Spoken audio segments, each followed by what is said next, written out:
Hello, everybody. Welcome to the Rotoworld Football Show on Thursday, December 26th. Still, somehow 2024 is a really long year.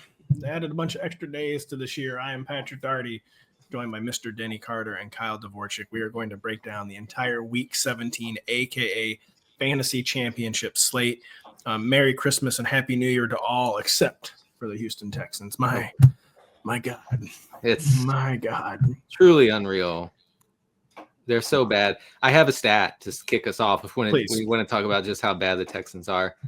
And by the way, every time I post about Stroud, they're like, no, this has nothing to do with Stroud. And I'm sorry. It doesn't. And don't even. I'm cutting you off right now because I tell you what, we're not gonna broker on the show. Is any Bryce greater than sign Stroud? All right, Bryce? None of that.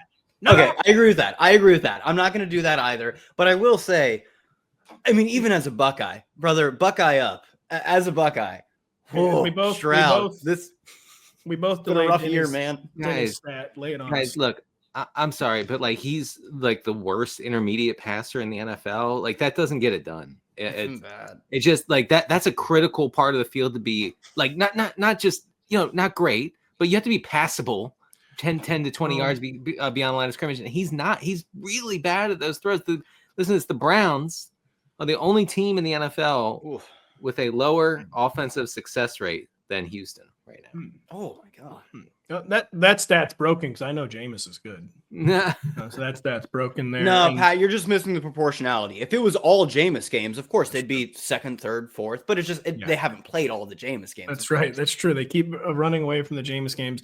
Stroud, Denny, also quote completely crumbles under pressure. That also bad. Yeah. So last year he was great when he was able to stand in the pocket for 4 seconds unharassed by any defender. And he tends to be really good in those situations, unlike any other quarterback. But you put a little bit of pressure on the guy, and it just falls apart. Two things. Look, with 5 days left in the year, Denny is making his case for Hater of the Year award because this is good stuff. Yeah, I absolutely hate when the number 2 overall pick I select leads us to back-to-back playoff berths to begin his career. He's just clearly not good.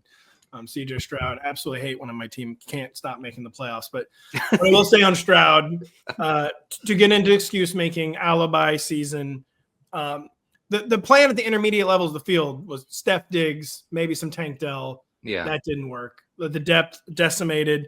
And also, we know that it's way too easy and convenient to blame the play caller. But, dude, the quarterback it's been bad. Yeah. Bobby Slowick, like the quarterback struggle, like do something, anything other than what you're doing. Yeah.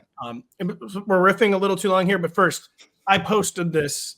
I mean, let's be real, 31-2. You would much rather get shut out than lose 31-2, right? Oh, for sure, absolutely. Like not even in contention. You'd obviously rather get shut out. It's an embarrassment to put up 2 points. So, like, what is the psychology on that? Because like everyone knows that.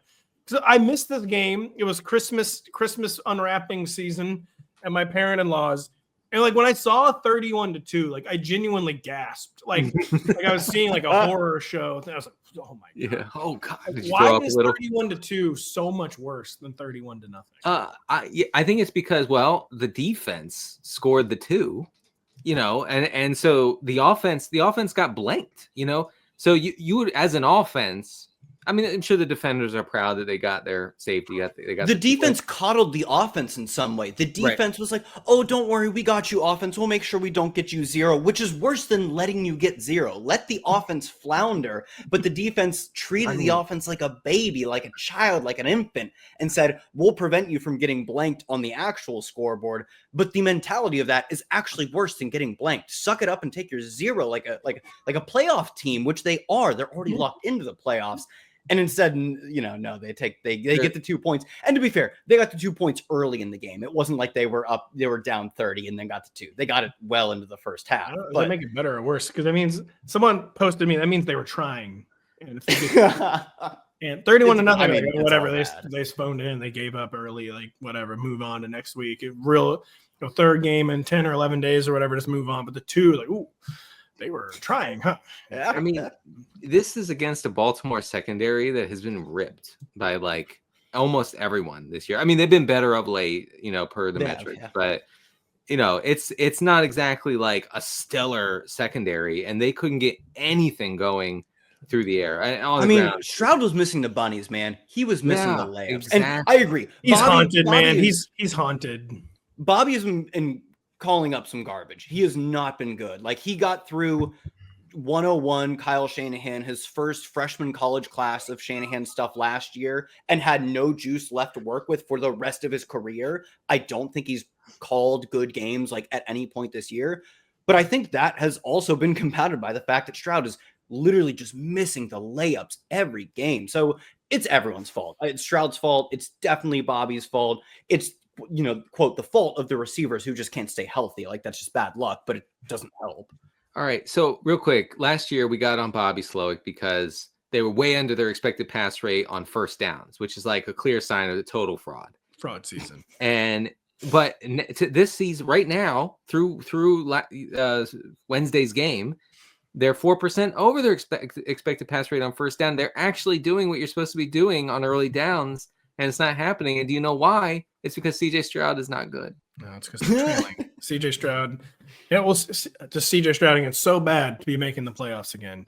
It's way more. I mean, so bad to have his division locked up with 3 weeks left to go. Yeah, I know. Come on. Let's be real. Let's be real about this. No. The Texans are not a top half team. They're not. But let's be real about this. We can debate whether CJ Stroud is a fraud. Can't debate if Kyler Murray is a fraud. And that's our first game of the week. Trying to nail down the NFC West. The Rams host the directionless, adrift, totally emotionless Arizona Cardinals, the 6.5-point home favorites, Kyle. All fantasy managers want to know is, in the weirdest week yet for quarterbacks, the QB ranks are a total mess. Can we trust Matthew Stafford for finals week? We're going to get to Kyler Murray in a little bit, but can we trust Matthew Stafford for finals week? Yeah, I mean, I think it's hard to trust anyone in this day and age of football where they don't provide any threat with their legs, because so much of what gives the floor to fantasy quarterbacks is you're locked in for 20 and you have the upside of 60 on the ground. Mm-hmm. That aside, that's kind of what keeps him out of the top 5. But he has been a monster over the past 2 years when he has Puka and Cooper Kupp available to him. Except for the past 2 weeks. That's fine. Like, whatever. Where he's, quote, been eliminating teams left and right. If you made it this far, it probably means you experienced the good times, right? Somehow you made it through the bad times, but you experienced the good times, and we're getting 18 to 19 points per game, which means there's more ceiling beyond that when he has both of the receivers available. Obviously, with a 48.5-point total, it's a relatively high total, and 6-point favorites means they have a high implied team total. I do think you can trust him as a low-end QB1. I think the fact that spread's so large, Cardinals, really? Like, this is not a good Rams team. They're and you the can't, Cardinals, man. The spread's almost a touchdown. Blow it up. Kyler Murray, he's still the Sacramento, Las Vegas A's still own his contract rights. Go to baseball. It's enough. It is enough, man. This is something's got to change on the Cardinal side. On the Rams side, great receivers, good quarterback, high implied team total. I think if you need to trot out the QB 9, 10, 11, you're definitely playing him. Obviously, in the fantasy championship, you hope you have a top 5 quarterback. That's not the case for all people. So I think you're trusting him as a QB1, low end, but QB1 adjacent, either low end or he's not falling out of the top 15 or 16. And so depending on like the quarterback, like rhythms in your league where a lot of managers have 2 QBs, you might be forced to start him, and it's not the end of the world if you're forced to start. Matthew Stafford is how I would put a bow on it. Denny and I have a theory that Kyler Murray, now that like the games are meaningless, is just going to like go off, because like every important game he's done absolutely nothing. But now the pressure's out. Like no one cares. Like no one's even going to be watching. I mean, no offense, NFL Network, no one's watching this game. Like no one cares at all. Or Denny, or is there just too great of a risk that Kyler has quit on the season to start him on Saturday and trust him for the fantasy finals? Well, I was in on that theory, and then on Tuesday afternoon, I read that both starting tackles for Arizona are out, have already been ruled out. Yeah. And, this is a Rams team that has a top 10 quarterback hurry rate, pretty good at getting, to the quarterback. They did so against Kyler last time they played. I feel like Kyler is outside the top 12, no. Well, no, it's not tough. Impossible. I think that's fine. All right. I am as the QB 12. Of disappointment that you're at least vaguely in the right ballpark. Yeah. Yeah, we're just saying. Yeah, when these teams played in week 2, Cardinals were 5% under their expected pass rate. Kyler had 25 dropbacks, which is very low. He had 3 touchdowns, so he got away with it because he had 2 lucky ones to Marvin Harrison Jr. So we can't, bank on anything close to that. I do think you can do better. Like, I know we're going to get into Bo Nix in a minute. I would feel more comfortable with Nix over Murray. Even though Nix has been struggling, I have Nix 1 spot ahead of Kyler. The Bengals are smash spot, except for according to whoever faced them last week. I can't remember who it was. I think it was DTR. Yeah. Oh man, DTR are into DTR's career, but Bo Nix should smash against the Bengals. Kyler Murray or Justin Herbert, who's playing in Boston, Massachusetts. Herbert for me. Yeah, Herbert. I think it is Herbert. I think so.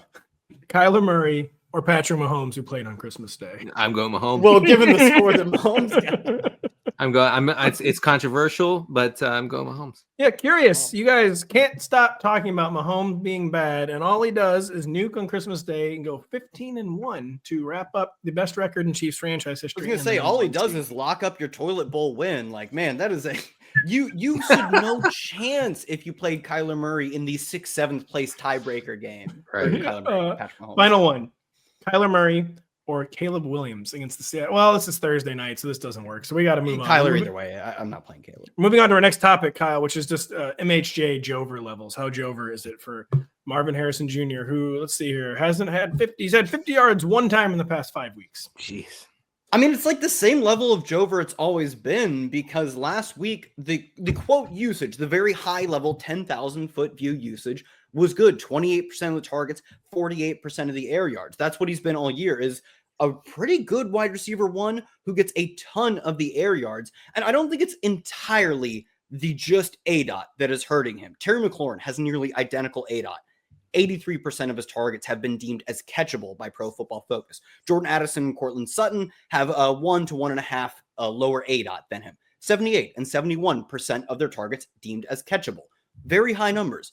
Marvin Harrison Jr., 59% of his targets deemed as catchable by Pro Football Focus. That's 15 to 16, 17, 18% lower percent of his targets are deemed as able to be caught at the same target depth as guys like Courtland Sutton, Jordan Addison, and Terry McLaurin. He is pushing the upper boundaries of how consistent can a field stretcher be. But guys like Jordan Addison, Terry McLaurin, and Courtland Sutton consistently give you usable weeks because they push the field, they make chunk gains, and they actually do that because the ball lands in their hands. And Marvin Harrison isn't doing that. I'm not even going to put all the blame on Kyler. I think Marvin Harrison isn't getting as much separation. He isn't winning as many 50-50 balls as I thought he would. But the fact that he's at this low rate of a catchable target percentage, I think tells you a lot about how this season has gone for the Cardinals. So honestly, I think it's the same as always. It's business as usual for MHJ, which is like, man, I hope he gets a 60-yard catch, because if he doesn't, he's going 3 for 30 tops. Business as usual for MHJ has become outside the wide receiver 3 range, which we know he has more upside than that, but the floor is just too low. And second flex, wide receiver 4, you can sell yourself the story that he has some upside. But as like a wide receiver 3, let alone a wide receiver 2, you just cannot tell yourself that story anymore, Denny. Sicko backfield situation maybe for Arizona. James Conner, the season's over, but unlike some players on the Cardinals, James Conner actually cares about like his dignity in his career and is trying to play through his knee injury. He's making good progress, but we have no idea what's going on here with Arizona's backfield. Trey Benson seems like probably a game time decision with Conner, Benson up in the air.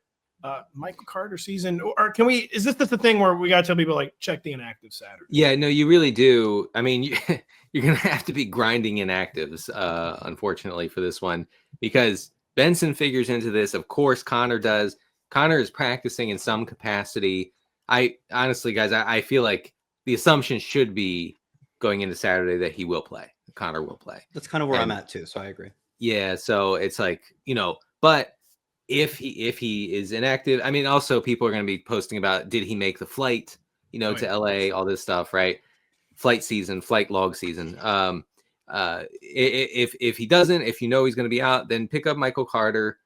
25 snaps last week. DJ Dallas had a couple snaps. And of course, naturally scored a touchdown. He did. I think, Michael Carter, if Benson and Connor are out, would be in line for 15 touches. You could do worse. Sicko Michael Carter if Benson's in, but Connor's out. No, if Benson's in, I think it's a no-go. That's just a complete muddled, mixed disaster. Agreed. It is. Honestly, it seems like both Connor and Benson are going to play. So if you used your final fab dollars on Michael Carter, you do get a badge for that, but you get absolutely no fantasy points. So desperately trying to steal Denver's playoff spot. The Bengals host the Broncos as roughly 3.5-point home favorites. Denny, the Bo Nix experience has been anything but smooth lately. Curious. I thought he was good. Dare we trot him out or any non-Sutton pass catcher in the fantasy finals? I know, as a hater, I'm sure you're so happy to see this young man fail. But this is a great bounce back spot. But I like Bo Nix. I know. By the way, full disclosure. Anyways, continue. I probably like him too much, but it's a great bounce back spot against the Bengals. They're in everything funnel because everything works against them. Look, I understand how bleak it is for Bo Nix. He had 13 fantasy points last week while scoring a rushing touchdown, which is actually really hard to do. I thought you were going to say 13 fantasy points this month. No, because he got this. That's like sub Tebow stuff. Okay. Wait, is that right? Didn't he put a bunch of points against the Chargers? He had 2 passing scores, didn't he? Did he? Oh, yeah. He had no rushing. 3 yards. He had no rushing. No, it was not a good start. He only had 2 passing touchdowns. Oh man, I must have been looking at the wrong game log. My bad. You're looking at the wrong game log. He had 263 and 2 last week, according to the little Google plugin against the Chargers. He's been struggling though. He had the horrible game against the Colts. He had a really bad 3 game. 3 touchdowns. What a bad game against the Colts. Oh no. Yeah, 3.9 yards per attempt. Absolutely love that. Yeah, terrible game. It was so bad, but it made the fantasy points slightly go burr. That's the issue I wanted to get at here was from week 1 to 14, Bo Nix averaged 8.1 air yards per pass attempt. Weeks 15 and 16, that's dropped down to 4.1 air yards per attempt, lowest in the league by miles.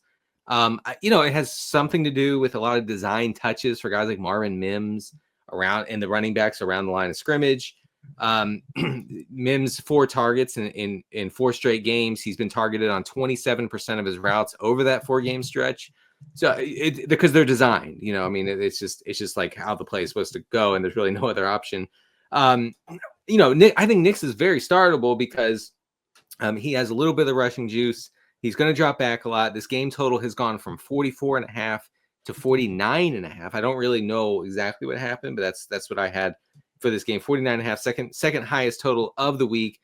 Cincinnati ranks 23rd in pressure rate, and Bo Nix has been very good when not pressured. So hopefully we're getting something good, Kyle, from the Broncos passing game, because we just don't know what we're getting at all from the backfield. We have an insanely confusing situation at this point where Jaleel McLaughlin is practicing in full again. Tyler Bidet is apparently practicing in full. When last we left him, he was kind of looking like the best Broncos running back and suffered a really serious back injury. Javonte, it's never been more over. Audric Estime, it's never been more over, but it's never been more over for them several times, and they come back. Is this kind of just, we can't start any of these guys for the fantasy finals? Yeah, that's pretty much how I feel, especially with the odds that Jaleel McLaughlin or even Bidet comes back. If you told me neither of them are playing this week, I tell you, we got 43% of the carries for Audric Estime. He was the primary between the tackles back. That's not nothing, right? That's RB3 adjacent. He's not getting really targets and he's not getting a ton of snaps. It's purely just the first and second down carries. Maybe there's something there. And then Javonte, on the other hand, was a big snap eater, didn't see a ton of carries. But as Denny pointed out, the fact that they are just, over the past 2 weeks, have become check down monsters, 28% target share on half the routes. He was pushing for 10, 11, 12 targets. He's pushing for career highs in receiving numbers, not actually receiving yards, because it was so inefficient. If that was the case, I would say both of them are maybe RB3, no ceiling, but at least some floor adjacent. But the fact that we could have Jaleel, I guess we could have Bidet, right? Or maybe Blake Watson gets more involved. I'm saying you're playing against a good team. You're in the fantasy championship. Don't start a guy who has no chance of giving you 20 points, even if he has a decent chance of getting you 8, 9, 10. I don't think there's anything to be had here in terms of it's week 17. We're in the championship. You don't want a part of this. I couldn't agree more with that. And I think you guys will agree with this too. There's nothing really to say on the Bengals. The Broncos have been allowing like more fantasy points lately, but the Bengals just remain the most stable, predictable offense. Any Bengals thoughts, Denny? No. I mean, I think it's more of a Chase Brown type game here, but you got to start all your Bengals. By all your Bengals, I mean obviously Higgins, Chase, and I'm curious. So Andre Yoshivas in my lineup, very interesting. Yeah, he's wide receiver. He scored last week, I think. Jermaine Burton in my lineup, benching Cooper Kupp for Jermaine Burton, I guess. That's what I said. That's what Denny said. That was the spirit of what he said. I'm looking to avoid falling out of the playoffs. The Chargers make their cross-country road trip to Boston. Modest 4.5-point favorites. It's gone up a little bit. When I wrote modest, it was 4. 4.5 starting to be not so modest, Kyle. It's been a tough road for the Chargers passing attack of late. And what's the outlook for Saturday night, especially as we'll get into in a minute? The Chargers backfield is now in like injury shambles. Chargers have not been producing as much through the air. It is a really good matchup, though, in the Patriots. Yeah, the Patriots are not a hard team to throw against. They're a hard team to pile up volume against because they just don't even like. I love Drake May, right? I think he's very good. He's very exciting, but he still makes mistakes. He still gives the opposing team, opportunities to get the ball in good field position.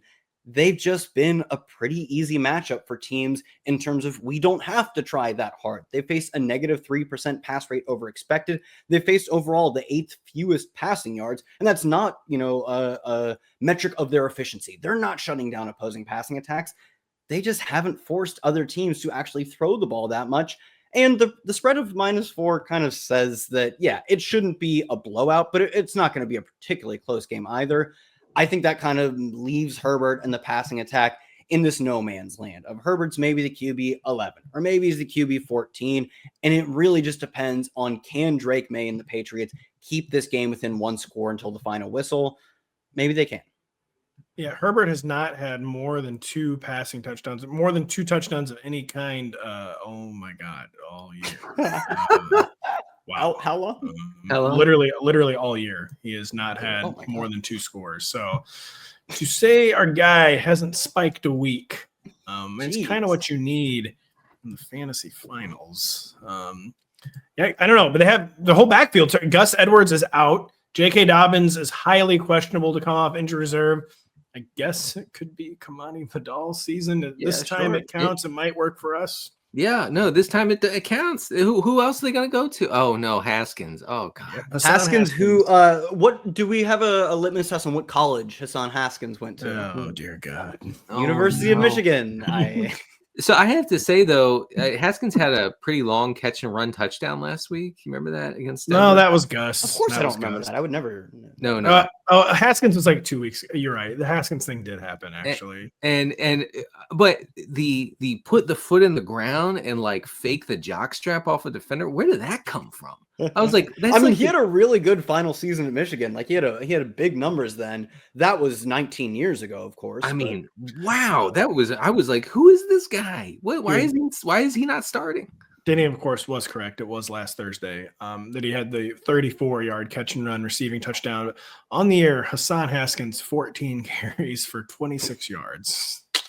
So it can't be that much more than Kamani. Well, that's because they're all from the 1 yard line. But they're all from the 1. How many yards can he gain? 1 touchdown on those 14 carries, Denny. All from the 1. So great goal line conversion right there for Hassan Haskins. Denny, dare we start Drake May? I mean, I feel like quarterback, there are so few like proven commodities right now, and you are really, really just casting about beyond like the top, honestly, 6 or 7. You get into like Purdy, Jordan Love zone where they just have really uncertain situations right now. But Drake May hasn't really spiked many weeks lately. How do we feel about Drake May and last week's pop-up star, Kayshon Boutte for the New England Patriots? You don't have to put a French accent on it. It's just booty. Like, all right. I mean, I say booty. It's fine. I know. Look, I want to say Boutte as well because it's just anyway. It's a bad spot for May. I mean, the Chargers' pass defense is pretty good. Since week 11, only 5 teams have allowed a lower completion rate over expected than the Chargers. You're hoping, for some rushing juice, for some negative game script that forces the Patriots to get off of their super run heavy preferred script And then as far as you almost made me say it. As far as Kayshon Boutte goes, 21% target share over the past 3 games. He is averaging over 14 air yards per target. So that's not a great profile in that, there are going to be some weeks that where you look at the stat sheet and see 7 targets for 3 fantasy points. But there's also some value to downfield looks. So 14-teamer, I could see myself being quite happy with playing him if I had like multiple flex spots. Denny, real quick, you did a blurb earlier that they're thinking about benching Rhamondre Stevenson yet again for Tony Gibson, as he's known. You never feel great about starting Rhamondre Stevenson. How much less great do you feel about it this week? Well, I actually wrote this game up for the Funnel Defense Report, which will be on the site on Friday, because the Chargers more and more are a run funnel, and the Patriots have been. That. Yeah, I know. Me neither. I take no pleasure in reporting it, but so usually against run funnels, Stevenson sees some run, but Gerard Mayo comes out and says Gibby looked good, which I don't know what he meant. He 2 yards of carry last week, I think, for Gibby, but you don't feel great about starting Stevenson at all because he fumbled. He lost a fumble last week, I should say. Mayo is one of those old school Belichick style coaches who has to punish the offense when when a running back makes one mistake. Gerard Mayo, listen, no offense, but this guy should be one and done. I think it's probably over. He should be one and done because he was never even a defensive coordinator. He doesn't have a grip on this thing. Hate to say it, but listen, I'm before you get mad, I'll say there's a really, really good college coach I like that only has a $1 million buyout that has a lot of experience coaching football and the New York, Boston, East Coast megalopolis area. I think he'd be a good fit for the Patriots now that they have a quarterback. Yeah, they should look into it. Listen, it's the most annoying thing anyone's ever tweeted, but someone had to post it the other day. Patriots make playoffs if Bill Belichick's still the coach? ? Wow. Just saying. Wow. And everyone's like, no, they would have never drafted Drake May. We're like, well, in my hypothetical, they did, all right? In your hypothetical, they did draft May, and they were good. Yes, exactly. They took McConkey over Polk because that was a terrible decision. Exactly. They made better decisions in all, and they're 11-4 right now. Jalen, is that what we're calling him now? Jalen Polk? Jalen, is that what he's healthy scratch? You can call him healthy scratch Polk. Yeah, he changes it when he has a bad game. So I think it was Jalen. And so, but is he on the team still? I mean, what's going on? He's not on the team anymore. Man. They let Belichick do the draft, by the way. They shouldn't have done that. That's a joke. Yeah. They did not. The Packers and Vikings square off for what amounts to a pick'em in Minneapolis. The Vikings are now 1-point favorites, Denny. At long last, sir, might we actually rely on the Packers' passing attack on this one? Surely the Green Bay Packers will actually be forced to pass in a game with this high total against an elite run defense, against a secondary that bleeds a lot of yards. I have Jordan Love inside the top 12. I absolutely hate it. Also, tell us about Jayden Reed, Romeo Doubs, Tucker Kraft, Christian Watson, who's battling a knee injury. Yeah, no, let's get into it. This is finally it. Like, you've been begging me to deliver the good news of Jordan Love. And I think I can in good faith right now. Green Bay, last time they played Minnesota in week 4, 5% over their expected pass rate. That was the second pass heaviest game of the season for the Packers, who, of course, are overall 4th lowest pass rate over expected. Crazy, but true. That created 56 dropbacks for Jordan Love. Obviously, you can't pencil that in for this one, but 56 dropbacks. But listen to this. So even when we get a crazy number of dropbacks for Love, you get Jayden Reed leading the team with 7 targets. Don't say it.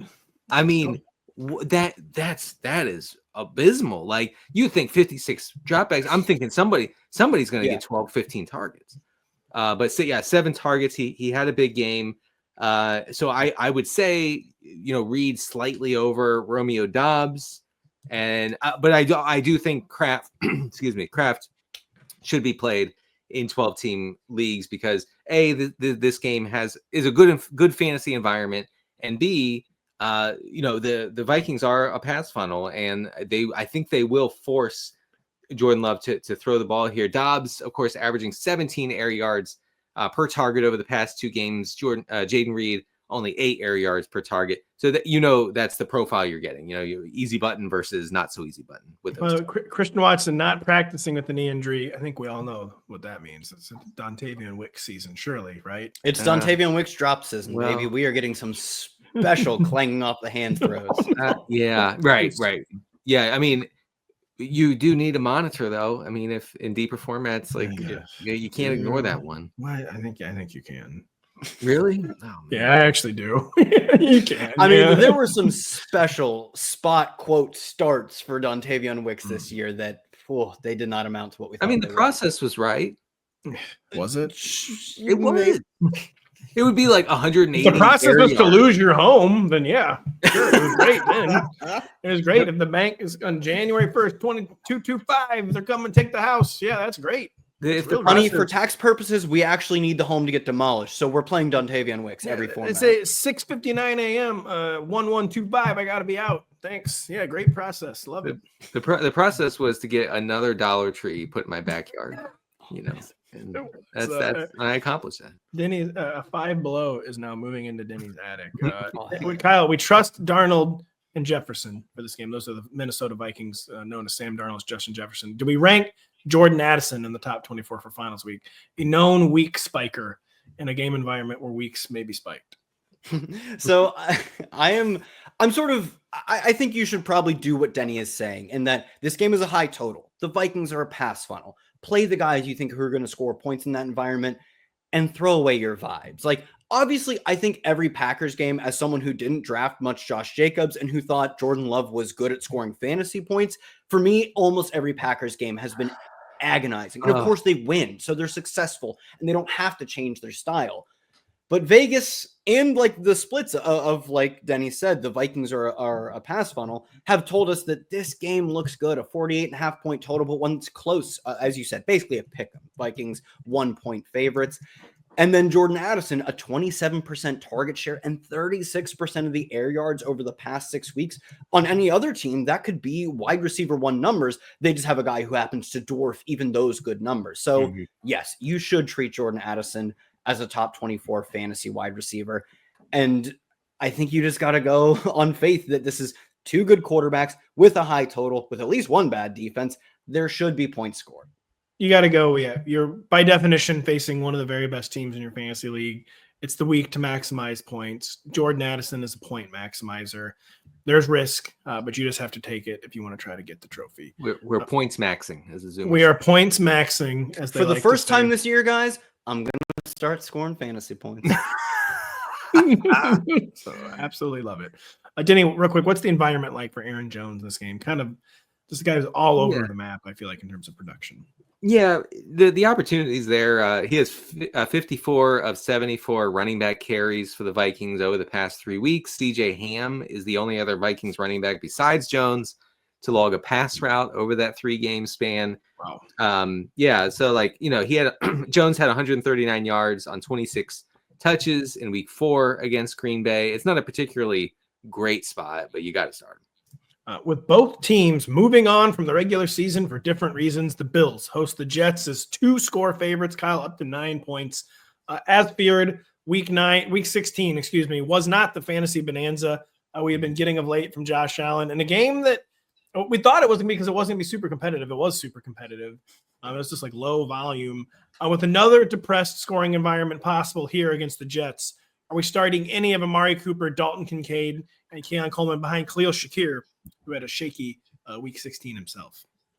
Yeah, like you said, Shakir is at least the one we know where the routes, where the opportunities are going to go. Last week, he got nearly every route, 22% target share, which isn't special. But when you play with Josh Allen, even on low volume, that's enough where I think you have to start him.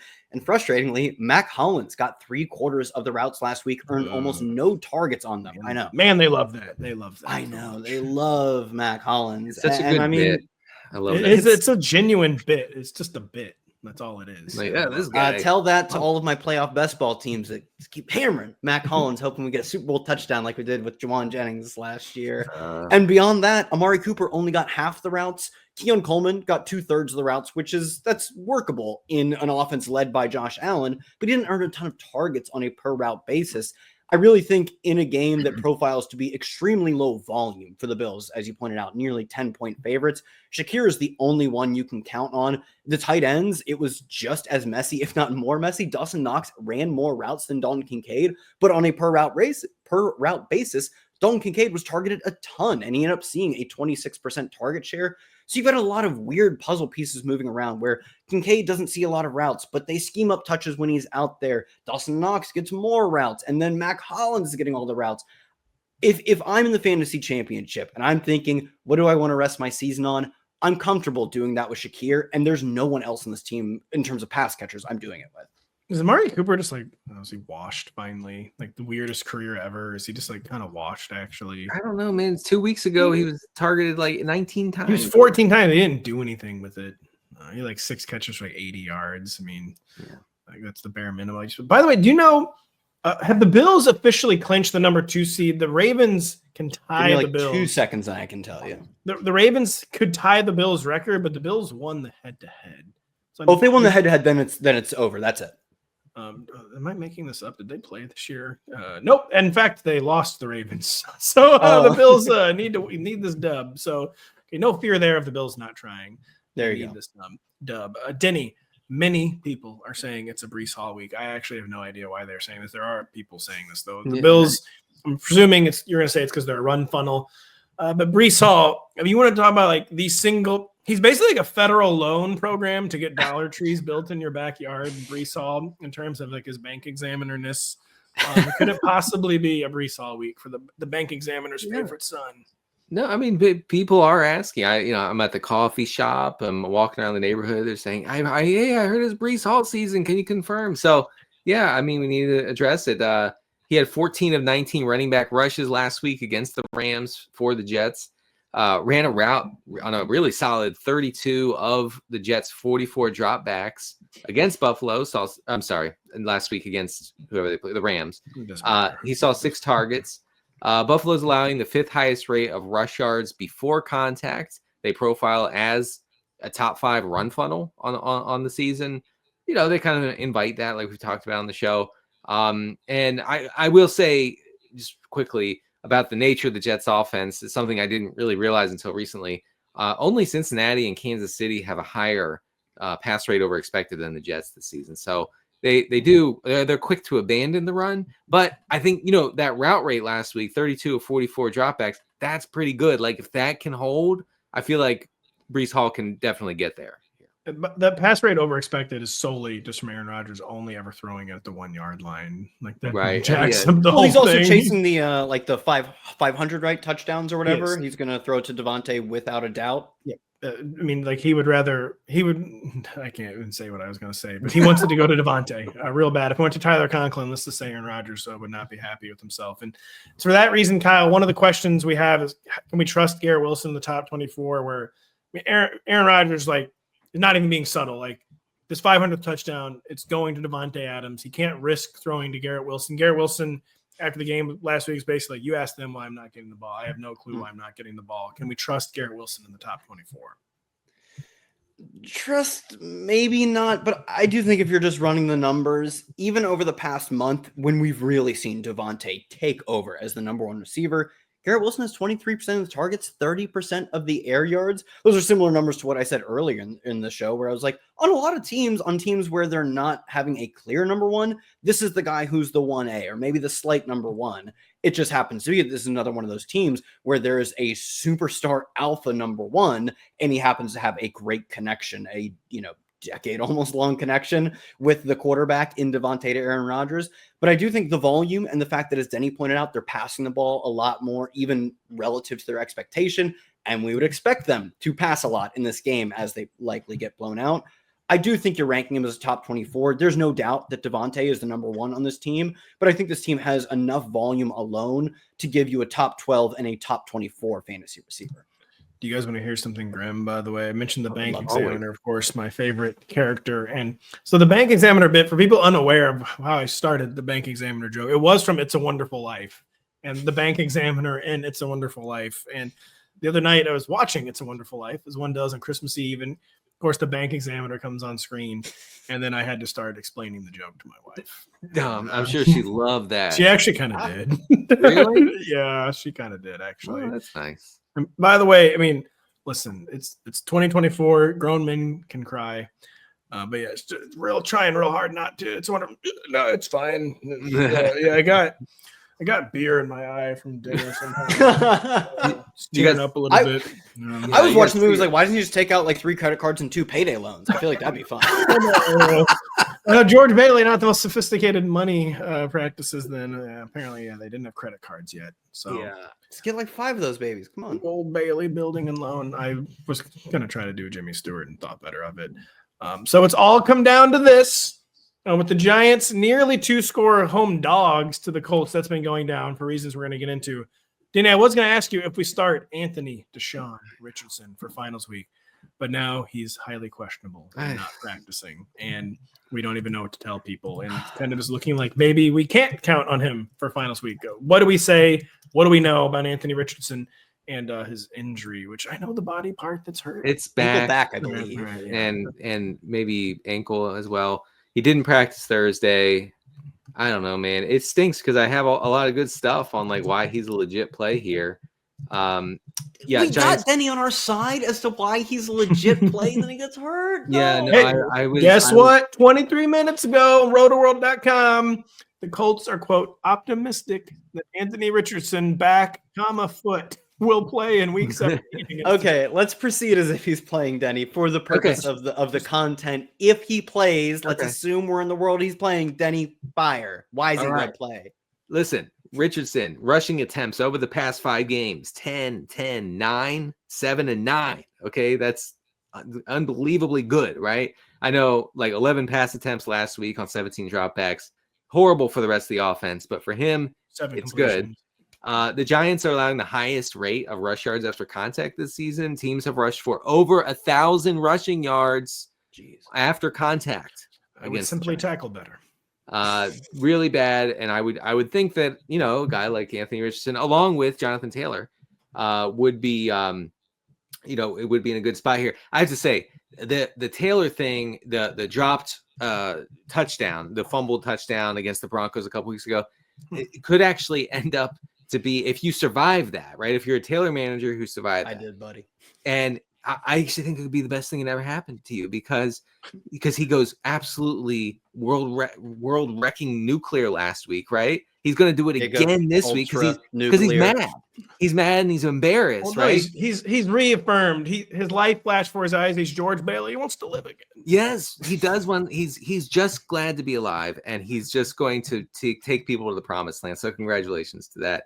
But yeah, I mean, Giants also not a good pass defense. Anyway, I think if Richardson plays, I think you really should play him. He's a top 12 guy, I think.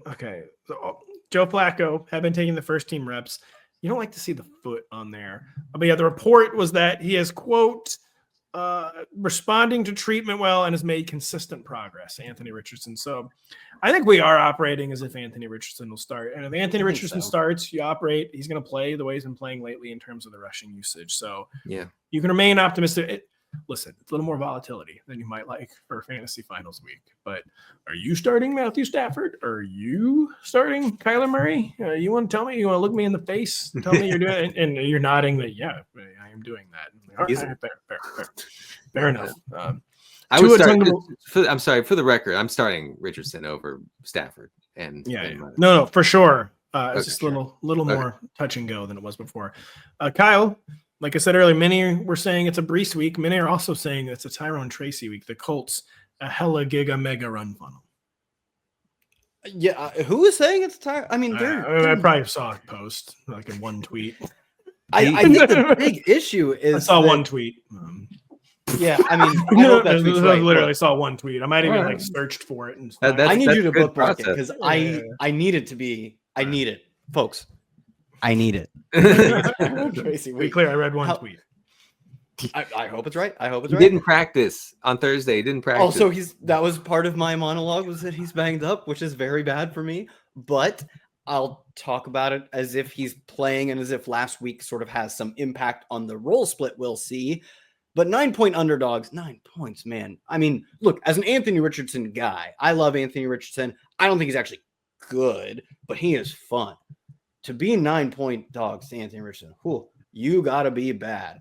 Yep. As a 9-point dog to Anthony Richardson, when your role as in terms of routes and targets is falling. I mean, Tyrone Tracy's route rate last week has fallen back-to-back games. His target share has fallen back-to-back games. Now he's dealing with the banged up ankle. Now he's a 9-point underdog. This feels like everything looks bad if you remember it. Look, last week we got away with it because he scored a receiving touchdown, a sick toe tapper in the back of the end zone, which made him look like the former wide receiver, which he quite literally is. But the fact that he's not running all the routes or getting all the targets out of the backfield really gives me a lot of pause in how this game is going to unfold for the backfield of the Giants. I still think you're playing him as a running back 3, but do I think you can rank him as a top 24 a committee back on a terrible team as massive underdogs? I wouldn't rank him as a top 24. Denny, I'm going to ask you the same question, Malik Neighbors, but just like Tyrone Tracy, the Giants are trying to nail down this number 1 overall pick. Let's be clear. And Malik Neighbors is now calling himself a game time decision with a foot injury. Can we really trust him against a stingy Colts pass defense where the entire play is kind of this empty volume? How do we feel now about Malik Neighbors? It is at least a 1 p.m. Eastern game, so you'll know his status when you're setting your line, although there have been 6 games already played by then. How do we feel about Malik Neighbors, who's calling himself a game time call? I know. Yeah, the NFL schedule is going to make it really, really tough for people who have Neighbors, including myself. So, but yeah, I mean, just monitor. I would say check rotoworld.com is what I would say, but keep it locked to keep it locked. Yeah, we say locked. Yeah. Locked, whatever the kids don't allow your computer to like go into sleep mode, even like nope. keep it like make like Drew. Get a mouse jiggler so it cannot fall asleep. I mean, but it's actually crazy how much he's seeing the ball lately. Over the past 2 games, 40% target share, being targeted on 35% of his routes. 7 air yards per target, which is just beautiful. And Giants are 7.5 point, or what you said 9. It's up to 9. So it was up to 9. Now it's down to 7.5, presumably because of thank God. I was worried over Anthony Richardson's injury. So I mean, you know where the ball's going, and Drew Lock is starting, which is so unfortunate. But I would say Neighbors will play, and if he plays, I think you would struggle to find someone better you could throw in there.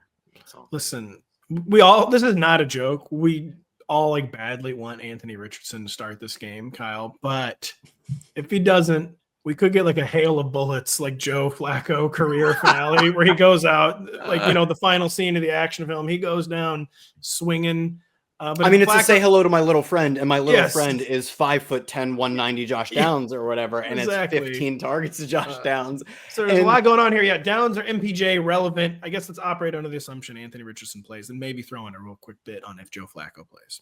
I will do exactly that. Over the past 2 weeks, they both, Downs and Michael, I almost called him Michael Porter Jr. because I've been on the basketball streets lately. Michael Pittman Jr. have both seen the exact 27% target share. Downs has been more efficient on a per target basis, leading him to an okay 11 fantasy points per game. Michael Pittman, barely usable 8. And I think that's what we should expect because Downs has just been straight up the better wide receiver front to back the entire season, albeit he kind of missed 3 games to start the year, 2 games. But he's been the better wide receiver. In general, he's earned more targets, even if that's what hasn't happened over the past 2 weeks. They've drawn dead even. I think Downs, even with Richardson, is on that wide receiver 3 radar. It is no floor because you really can get, as Pat pointed out, 7 passing completions. That results in 0 floor. But the fact that we've also seen Downs over the past month and a half used a little bit more at times as a not even a downfield threat, but just intermediate threat. They're not just using him as the check down artist, which is really bad pairing for Anthony Richardson. They're willing to let him push the field just a little bit, helps boost that floor. It doesn't give him a ton of floor, but it means it's probably not quite literally 0 in terms of targets. Michael Pittman, I think I'm only trying to play him if it ends up being Joe Flacco. Yep, hail of bullets, Joe Flacco career finale. You heard it here first. You also heard it first. We need to take a short break. We'll be right back after this. It's a critical matchup in the nation's capital with NFC playoff implications on Sunday Night Football. Catch the Falcons as they travel north to battle Jayden Daniels and the Commanders. Coverage of the matchup begins at 7 p.m. Eastern on NBC and Peacock. Which, of course. What, Denny? I'm sorry. I'll be in Canada. Great. I had the segue of a lifetime. No, I was actually botching it. I'm so sorry. Will you be watching it in French? You will be in Quebec. I will be near Quebec, and I'm going to find a way to watch that game because I'll be there with my family members, all of whom are big Commanders fans who are slightly more interested in the team this season. And how do they feel about you starting Aaron Rodgers over Jayden Daniels? I didn't. Was there? I know. Saw you ended up not doing it. I did not. I started Jayden Daniels because I always believed in Jayden Daniels, despite what you guys were saying. So, so we're going to find a way to watch NBC in Canada. This is not a joke. I have watched Sunday Night Football in Quebec before. Oh, yeah? Last year. It was the Tyrod Taylor Sunday Night Football game where they almost beat the Bills somehow. Oh, yeah. It was on a French channel that they do French broadcast, but it was on a French channel where they just had Chris and Mike Tirico. So the poor French people. Hopefully you speak Collinsworth, maybe. Look, Collinsworth is a universal language. Like, what is your love language? It's like, gifts, words of affirmation, touch. Collinsworth, that is a love language. Yeah, so, Denny, I hate to break it to you, you will not even be the first Rotoworld employee to ever watch a Sunday Night Football game in Quebec. Yeah, thanks for stealing my thunder. The Commanders and Falcons have one of the week's most intriguing matchups on Sunday Night Football on NBC, on Peacock. Washington is currently 4.5-point favorites at home, Kyle. Michael Penix was not really tested in his starting debut last Sunday. This is a much different situation. They're dogs. They're on the road. He's going to have to throw. At least we think the Commanders can be run on. How do we feel about Michael Penix's connection with Drake London and Darnell Mooney for the fantasy finals? So I'll start with the good. He clearly understood who his top receivers were. A 31% target share for Drake London, 23% of the targets for Darnell Mooney. Of note, Drake London came out of that game banged up, but he was estimated, they didn't practice, as a limited participant on Wednesday. I don't think there's any risk that he misses this must-win game. He knew who to throw to. It was the outside boundary number 1 and number 2 receiver, and really no one else in there. That's good. On the other hand, they were wildly conservative in their first game with Michael Penix, which shouldn't be a surprise. It's a rookie making his first start on a team that was extremely conservative already. They were extremely conservative with Kirk. In a game environment that was not competitive. And they had no reason to not be conservative. They were playing worst team in the NFL. Well, Kyle, I was so fixated on this point. They were 8.5-point favorites when they were having a rookie quarterback make his NFL starting debut in week 16, if you want to know how bad the game environment was for offense last week. And they killed the spread. It was 30-something to 7 or whatever. 34-7. So they tripled up the spread. Yeah, they killed the spread. So to their credit, the fact that Penix had a 5.98 out, which was among the lowest in the league, and he only had one deep attempt. They had a negative 11% pass rate over expected. All of those are, terrible for passing output. Obviously, they won. Of course, that's what you're going to do. To their credit, that's what you would expect from a team that killed their opponent, but it's also kind of what we've seen from them throughout the year, albeit in other circumstances in which they had Kirk Cousins, who they just didn't think was physically capable of leading them to pass-heavy wins. And the Commanders have been at least capable or willing of entering a run-out, right? A game where both teams are like 1st and 10, we can guarantee ourselves 3 yards on this play. So I do think this is one in which I could see both teams conceding themselves to an under, right? But with that being said, he threw to just 2 guys. He threw to London, he threw to Mooney, and no one else got over a 20% target share. So you're still playing the starters, although Penix, I think, has a little less appeal as a streamer.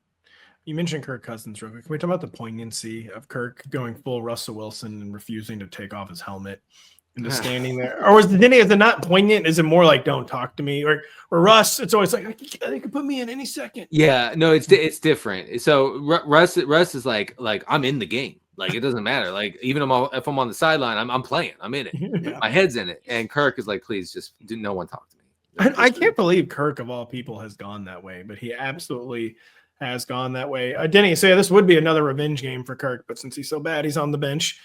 Any sicko Commanders for this game beyond Terry McLaurin, who I think is banged up with something? There's a lot of banged up commandos. Any sicko Commanders for this matchup?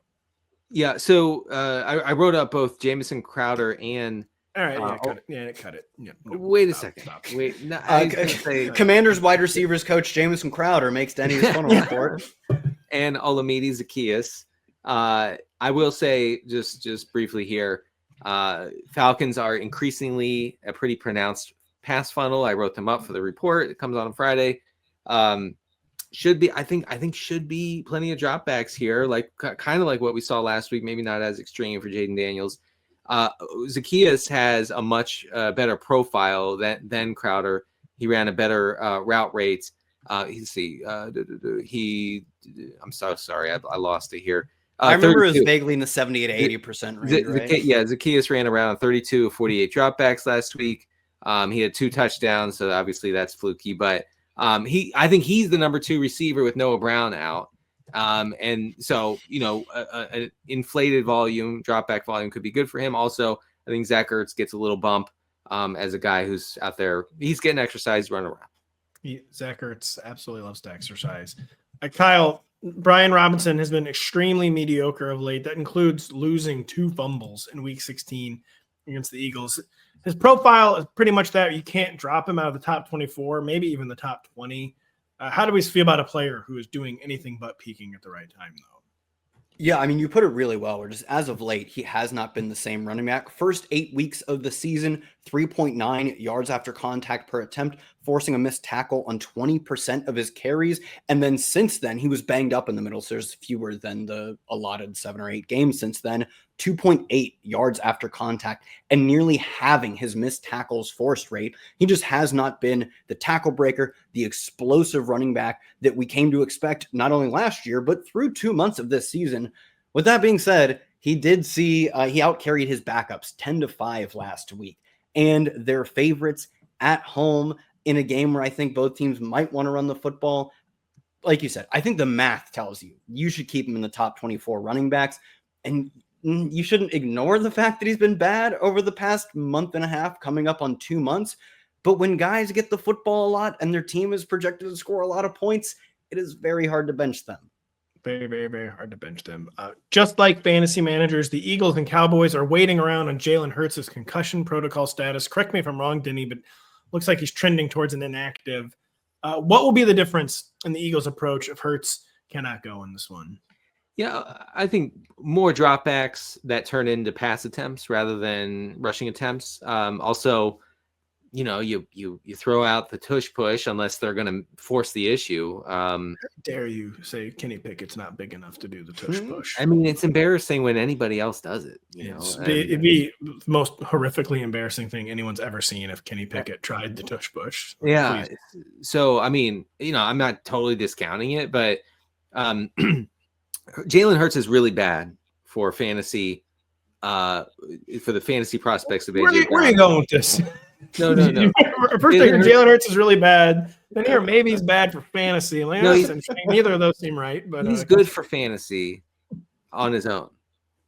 The way that this Philadelphia offense is structured around him and Saquon Barkley is terrible for everybody else.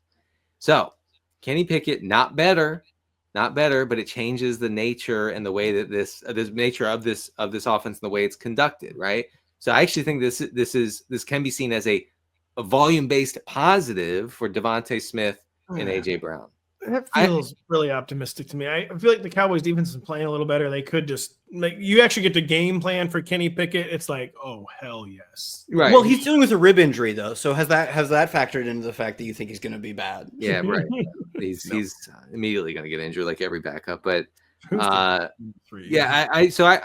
kind of bullish on Smith and Brown. But of course, you're starting those guys. Just overall, more volume. I would think that this is not good for Saquon, honestly. I don't really agree with this, to be honest. I think it's bad for everyone. Kenny Pickett sucks. Yeah, he's they're going to score points. I think we're dealing with the classic. The backup comes in all week. The Commanders were preparing for dual threat Jalen Hurts, and then it's Kenny Pickett who has one sort of skill and it's throwing, and they're like a little caught off guard. Like the Cowboys, you actually get to study film on Kenny Pickett's it's probably like a party in the defensive meetings. Like this is gonna be absolutely, of course, it's one of those games where you're like, where you're like, guys, we are getting our bonus checks. You know how we all have incentives to meet at the end of the year? Like, we're meeting them in week 17 this week. Yeah, they are cashing. It's kind of a Denny. Hope you're not watching this one in old Quebec. You will be exposed. Yeah, I guess I will. I also agree with Denny that you're like I'm a picket guy apparently. Denny's a picket fence guy. Yeah, we'll see. We'll see if 2 weeks in a row, Kyle and I shouting Denny down is correct. So far, it's batting 1,000 after last week. But the problem is, like Denny's right that you're like starting Devontae, you're starting AJ Brown, you're starting Saquon. I just think that Kenny Pickett's real bad at football, man. He is. Kyle, is this matchup a trouble spot for CeeDee Lamb and his wide receiver 1 project in the fantasy finals? He's been cooking of late with Mr. Cooper Rush. Eagles, though, very tough matchup. Yeah, I don't care. We did this last week with superstar quarterback Jayden Daniels, where it's not a good matchup. Objectively, the Eagles have become a really good defense over the second half of the season. They're shutting down a lot of good, decent, bad players. You've got a superstar wide receiver, and last week you had a superstar quarterback. You don't as much as I think volume matters and have you been efficient lately matters. We can discern who is good and bad at football and how that relates to scoring fantasy points. Jayden, really good at real life football and honestly even better at scoring fantasy points. Yes. CeeDee Lamb, really good at football. And the fact that he is the alpha and omega of the offense, the fact that even when the offense is terrible, they can fuel him to 9 catches and maybe it only results in 60 yards, right? It's the PPR scam. There's no way he doesn't get there, at least in terms of 10 or 12 fantasy points. No issues for CeeDee Lamb to speak the rest of the offense. It is much more touch and go because I don't think they're going to score a ton of points. But CeeDee Lamb, no concerns. Yeah, Denny, on that front, can it possibly be Rico Dowdle's season against the Eagles' run defense?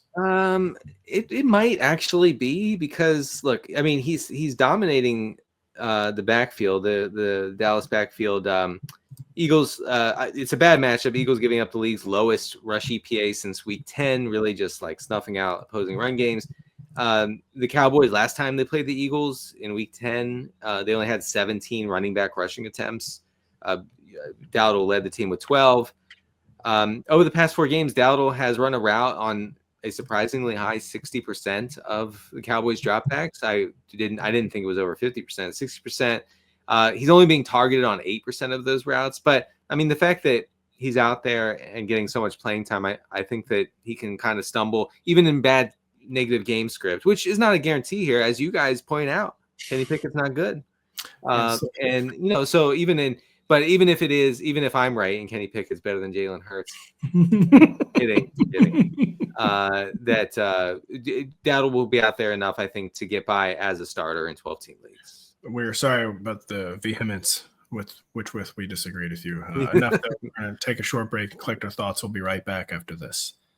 The holidays just got merrier with Premier League festive fixtures on NBC USA and streaming on Peacock. Today, December 26th, Boxing Day, as it's known in some parts of the Commonwealth, we're bringing you the greatest gifts, magical moments, and holiday cheer. Don't miss a moment of the drama and excitement from the best players in the world.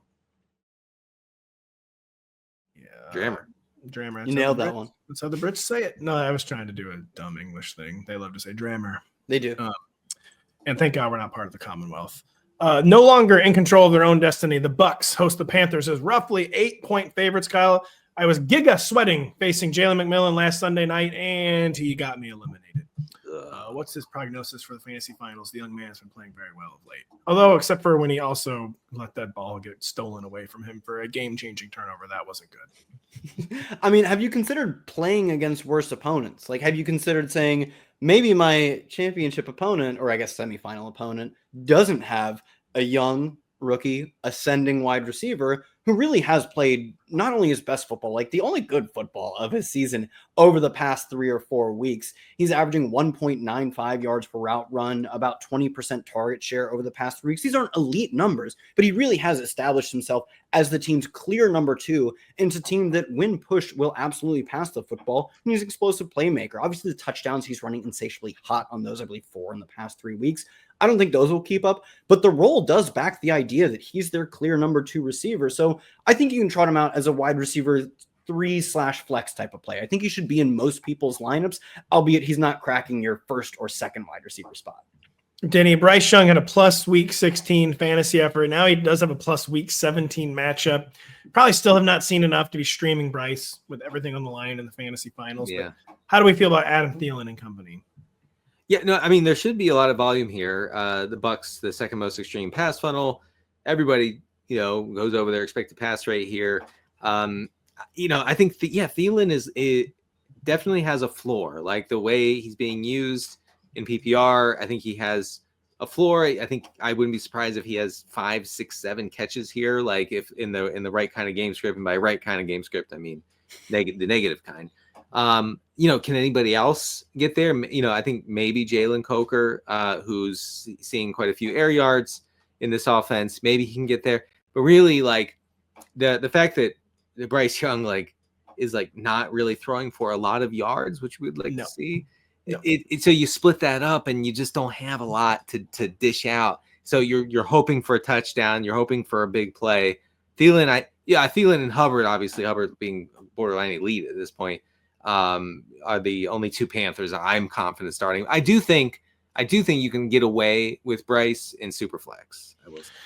You can get away with Bryce in Superflex. If you're like a 14-team league, things get desperate pretty quickly. You can maybe try to bank on a big play from Jalen Coker, but he's like a classic, that's an emergency type option. It's not something. Yeah, Bryce has been running a lot more QBs of late. It's part of that fire in his belly that I have no metrics to describe, but has definitely been a real part of his game over the past 2 months. Is that his rushing numbers, which actually I can describe, he's getting 20 to 30 yards a game. They really are up a meaningful amount. And when the opponent is allowing a ton of passing yards, that combo, as Pat said, if you're really down bad at quarterback, your running backs, your receivers have been what's dragging you into now the fantasy championship. He's in the top 17, 18, 16, right? Where do you have him ranked, Pat, if you don't have I think it's QB 18. Okay, yeah, sure. It's actually lower. Never mind. This game has 18, I think. This game has a total of 48 and a half points. So, somebody likes this environment. I should maybe get him up a little bit, but it's neither here nor there. Kyle, real quick, Bucky versus Rachaad White. What's the latest? Other than Rachaad, for some reason, being in the 2-minute drill and ending the game last week. I know, man. I wanted to see a lot of Bucky, and to be fair, we did see a lot of Bucky. It was just there was that that peak end theory, right? The end of the game where we saw the most embarrassing Rachaad White. That's a fumble, right? He got it stripped away there. In other scenarios, they call that interception. He bobbles it or whatever, but gets that turnover, which ends the game. But overall, we really did see a lot of Bucky. He fully took over the early down work, out carrying Rachaad White 16-3, truly dusting him. As you pointed out, they're not fully giving up on the Rachaad White experiment. He got nearly all of the snaps on both 2-minute drill and long down and distance work. And albeit his fumble cost the team the game, he did go 7 for 50 through the air. So for fantasy purposes, that's exactly what you need to see. In this game, however, as 8-point favorites, you don't think we'll be seeing a lot of that type of quick pace, check down type of stuff. This sets up as a really big smash spot for Bucky. The Lions are 49ers road victory away from clinching the NFC's number 1 seed. Is that right? I actually think I might be wrong about that. I think the Vikings. No, they are, because the Vikings will lose basically all tiebreakers with them. So if they can enter this week 18 with a 1-week lead or 1-game lead, they are in fact clinched no matter what. So you have a correct. Right, the Lions trying to not only clinch the number 1 seed, but get revenge for last year's NFC Championship game loss in Santa Clara, Denny. They've got a lot to play for. The Niners, meanwhile, are just death spiraled. This is a tough matchup on paper, though, still for Detroit. But Jared Goff splits, though, not nearly as stark as last year. Do we trust him on the road against Nick Bosa? Maybe Nick Bosa. Nick Bosa seems the kind of guy the season's over, I'm not going to play. But how do we feel about Jared Goff? How do we feel about Jameson Williams? Yeah, I think you have to play Goff. I mean, like you said, the splits aren't too crazy. He had a nice game in a really cold Bears game in Chicago last week. This game has the highest total of the week at 50.5. So you'd expect some points here. Unfortunately, the 49ers, as we've said 100 times on this podcast this season, are the most extreme run funnel defense in the NFL. I would guess that would invite Dan Campbell to really establish it here. And of course, their OC, whose name I remember, Johnson something. Ben Johnson. Ben Johnson. I was going to say Brian Johnson. And yeah, so yeah, I think you're starting Goff in 12-team leagues. Where do you have him ranked? Just curious. Top 8. I believe QB 7. Okay. Yep, okay. QB 7. That makes sense. As far as JMO goes, a weirdly like good floor sort of profile for a guy who also has, of course, like the downfield big play, take the top off of defensibility like we saw last week against Chicago. So over the past month, Jameson Williams is averaging only 9 air yards per target. And that's way different than what we're used to seeing out of him. Usually you're seeing 16 to 18 air yards per target. It's down to 9. I will say the Niners defense plays 2 high safeties at one of the lowest rates in the league. You would kind of think that would be good for him, but the 49ers have actually been really good against the deep ball. I don't know if it profiles as a JMO week, but man, like, good grief, like you bench him and you're betting against him not making a big play here. I don't know. Yeah, you'll never recover financially, emotionally, and in all ways. In all ways, yeah, it's over for you. Kyle, Deebo never been more back. Apparently, like he'd never been more over 2 weeks ago on Thursday Night Football. Now he's never been more back. What's going on here? He had 10 days to heal up. Yeah, I mean, he passed the eye test in elite fashion last week, where ever since I believe he actually didn't miss a game, right? It was it pneumonia? Was it? What's the fluid in your lungs? Yeah, it is pneumonia. He had pneumonia. I guess walking pneumonia, which is a less serious version, but pneumonic nevertheless. Well, that's made up. They made that up from a PR stance to make him sound like he was more healthy than he was. And it was clear that throughout, even before that, he really wasn't living up to his standards, that he just hadn't been the same Deebo, both in terms of the efficiency. He was on pace for one of his worst seasons in yards per route run and yards after the catch, but he also wasn't doing anything on the ground, despite them actually using him as the change of pace back. We saw all of that revert last week with an extremely efficient game. 5 yards a carry really anything special for him, but it's still better than we've seen him this year. And he just came shy of 100 yards and he scored as well. So I think in terms of how he looked last week, he really did pass the eye test as old Deebo. Can we bank on that player having only seen it like once? Maybe, there's probably 1 or 2 other games this year that we've seen it, but really seen it once in the past month or more. I don't know if you want to bank on that. Denny, I know you have some more stats for this one. So yeah. And then fold in talk Juwan Jennings on a pretty serious cold streak. Right. I mean, Jennings killing it in the expected points league. So, just really take that to heart. But so Deebo was used last week with Patrick Taylor, their 4th starting running back of the season. With Taylor starting, Deebo is used finally as like the extension of the run game Deebo that, we came to know and love from a fantasy perspective years ago. 2.3 average depth of target against the Dolphins last week. He had 20 air yards on 9 targets. Okay. Like that's this running back stuff. That really is extension of the run game stuff. And he was 13 yards after contact per reception last week. Like that's not going to hold up. But what I'm saying is, you get more of that. Like Isaiah Grando returning this week could, put a stop to all this. Okay. I get that. But if they're going to continue to use him, at least mostly like this, the profile change is tremendous. And I think it makes him kind of a must play in PPR. Yeah, Kyle, Isaac Grando is practicing. We don't really know what the status is, but try to give us your best forecast on 49ers backfield. Or I guess Isaac Grando, if he plays, is he a must start? Must is probably strong. I mean, they're 4-point dogs to a team that I expect will hang points on them quite easily. It's a high total as well. So this does look like a shootout affair, and that's not a spot where I'd expect Grando to really thrive in. And that's on top of the fact that he's coming back from an injury that cost him a game. I don't think he'll be the Jordan Mason or last year's Elijah Mitchell or previously Isaac Grando, where the backup just becomes 80% of CMC. I do think we can only project him as the 1A, not a clear number 1 back. Mm-hmm. So must start, no. RB3, probably. If he's out, you honestly get kind of a similar scenario with Patrick Taylor, because last week he was the only, quote, running back to see a carry or to see a target out of the backfield, but they just ended up using Deebo, as Denny said, as an extension of the run game through the air, and quite literally as the change of pace running back with 5 carries, and Kyle Juszczyk goes out there and gets a few receptions as well. So I think best case scenario for either of them is RB3 ranking heading into Sunday. We'll see. That's going to be a tough one to do in the rankings. Keep it locked to Rotoworld. Keep it locked to the rankings. Trying to stay in the playoff race, the Dolphins head to Lake Erie's Unpleasant Shores as touchdown favorites, more or less, against the folded-up Browns. Kyle, the DTR experiment, predictably a fiasco last Sunday.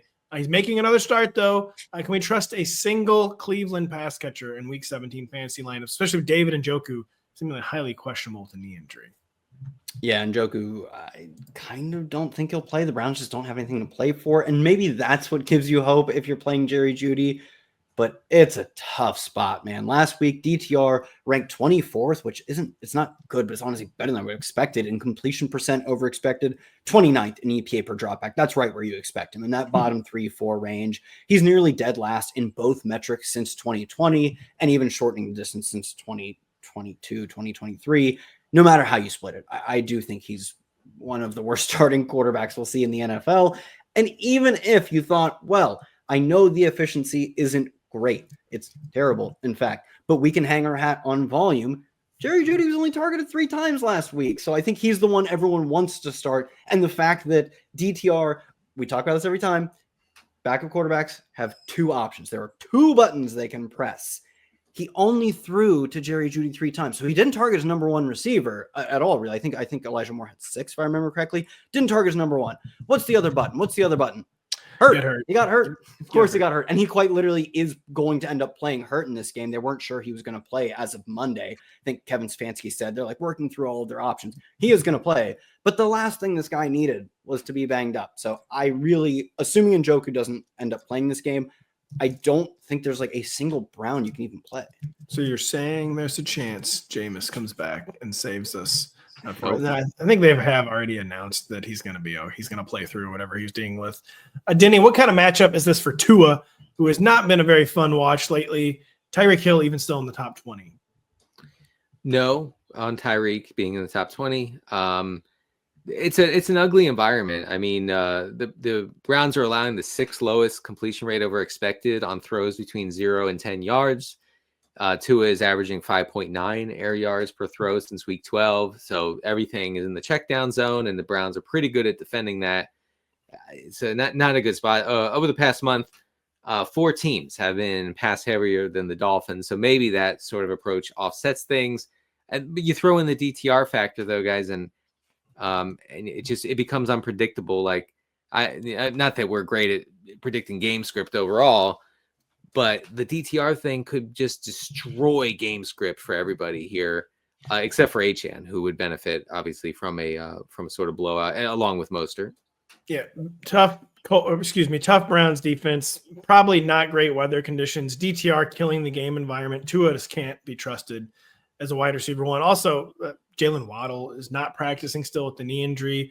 Puts Malik Washington on the sicko radar, but you probably got bigger problems if you're playing Malik Washington in the fantasy finals. He led the Dolphins in routes last week, so he had that going for him. All right, whatever. Lock him in. Week 14. 14-team lineups. Malik Washington is locked in. Kyle, is Jerome Ford locked in? All the problems here we just mentioned, including the Browns being 6.5-point home underdogs. Yeah, I mean, that's the reason that he's not locked in, because his role last week was pretty solid. He got a 17% target share, 2/3 of the routes, out-carried the entire Browns backup core 11-4. Those are all RB1 numbers in terms of the overall share of the opportunities he got. They're touchdown underdogs to the Miami defense. It's been pretty good this year, and their quarterback is maybe the worst spot starter we've seen. He's certainly in the conversation for that. Extremely low implied team total. I think he's maybe just based on the receiving volume in terms of if you're playing in half PPR or full PPR, does creep into that top 24. But I just don't see how he finds a ceiling outcome, given that, last week, I think they scored 6 or 7 points. He happened to be the only one who scored. But if he is not that guy, it really is a floor game inbound. No, we're relying on that. He's going to score the only touchdown again. This year's second Jaguars-Titans heritage match takes place in Duval County, with the Jags getting a point at home. Denny, Mason Rudolph is making another start. Are we getting chiggy with it? And do we still start Calvin Ridley around here? Mason Rudolph seems to only care about one guy, that's Chig Okonkwo. Yeah, I mean, I'm going to ignore the getting chiggy with the thing, but it's crazy. Like, over the past 2 weeks, since Mason Rudolph basically took over for Will Levis, Okonkwo leading all tight ends in targets and receptions. He's being targeted on 37% of his routes over those 2 games. I will say that the other stuff's not so great. He's only running around on 66% of the team's dropbacks over those 2 weeks.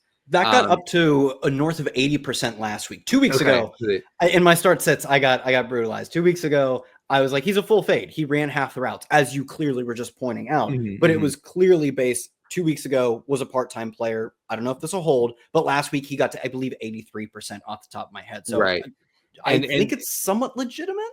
And a total scam. 6 air yards per target over those 2 games. So we're in. We're all the way in. Listen, I'm in a championship game. I'm facing a lot of good players. Obviously, I see Okonkwo in that other lineup, and I'm sweating. I'm actually sweating profusely because you're just how did they get there with all the good players though? I don't really get how that worked. I didn't think that was the plan. I don't know how I literally don't have a good player on the team. 20 PPR points is in play. I think. I mean, this guy's shredding, and Mason Rudolph is looking at nobody else. Yes, by the way, Ridley is playable, but just barely. Just barely. Kyle, quickly break down Tyjae Spears versus Tony Pollard. Kind of becoming a confusing, injury-riddled situation. Tony Pollard gets a little more hurt with each passing week. I know. I really do think it's this ankle injury that just means you can't play Tony Pollard. And I think at this point you should rank Tyjae Spears ahead of him. Spears out-carried Pollard 10-8 last week. He saw all of the inside the 5 carries, and this is less than atypical. He ran 58% of the routes, which is well over half. I do think that if you are guaranteeing, which we can do, Tyjae Spears getting most or all of the passing work, and now he has the potential to be the lead back, and now he has the potential to be the inside the 5 back. Yeah, that puts him on the top 24 radar, and it makes Tony Pollard such a fragile play. Denny, ETN versus Bigsby. If Pollard and Spears is like the second most frustrating situation from fantasy backfields, I think ETN versus Bigsby is probably the most frustrating. It is. You can't play either confidently. Bigsby is seeing some red zone work, which could be valuable if he ever did anything with it. He did score a touchdown last week, I believe. So yeah, that's going for him. Bigsby's still not involved in the pass game much at all, which means that in negative scripts, things go haywire for him. You got to be pretty hard up to play either of these guys. I will say PPR wise, ETN is the play. It's just looking at these 2 guys. ETN is the play over Bigsby. He's the play. By the way, CeeDee Lamb, not the play. Apparently going to get his shoulder fixed finally, and he's out the final 2 weeks of the season. So if you made it this far with CD, it's never been more over. Brandon Cooks, Jalen Tolbert season. Nope, none of it. No, don't do any of that. You don't need to do that to yourself. Don't do it. I mean, Eagles defense goes berserk here. Also, Dowdle, this is probably bad for Dowdle, honestly. It is. Kind of is. The offense is just that much worse. Like, sure, he gets 3 more carries, but like it's cloud of dust. You don't have to prepare for a single wide receiver if you're the Eagles defense. You do not. Real quick to end the show, the Raiders and Saints square off in the single most pointless game of the entire year. The spread doesn't matter. Game total does not matter, Kyle. Do Jacoby Myers and Amir Abdullah hopefully matter for the Raiders, the better team in this matchup? Currently only 1-point favorites, though. Yeah, I think both matter, especially Jacoby Myers. Last week was actually a quiet game in terms of usage. He only got, I believe, 14% of the targets. His target shares in the 4 games before that, 32, 31, 27, 31. On a weekly basis, he's seeing just shy of a third of the team's targets up until last week, in which he was targeted less often. I think we should rely on the fact that they don't have another true wide receiver. Obviously, they have Brock Bowers, and say he should be the team's number 1 wide receiver. And that's good for wide receiver 2 numbers in PPR leagues. Amir Abdullah, it's a bit more hit and go. He only saw 26% of the carries. It's deep backup numbers in terms of how much of the groundwork he saw. 39% of the routes, honestly, isn't that great either, but he did parlay that into a 17% target share. When you are the check down artist, you don't need to play on the 1st and 10 passing downs. You're just the guy who on 3rd down, you go out, you leak out into the flat, and your check down heavy quarterback is like, I'm not going to do anything risky. It's Amir Abdullah season. So he's RB3 adjacent. I think the fact that you're probably not really getting more than 4 or 5 carries really hurts him. But if you can lock yourself in for 4 or 5 targets, it puts him on like the top 40, I'll say. Denny, single Saint playing. Alvin Kamara not practicing. Derek Carr not practicing. Chris Olave has been practicing in full. I mean, any Saints in lineup. So I don't know. Yeah, I mean, if Olave goes, I'm not saying you have to get him in your lineup, but like he's probably better than some of like your Malik Washingtons of the world. Yeah. Sure. And so just monitor that, keep it locked.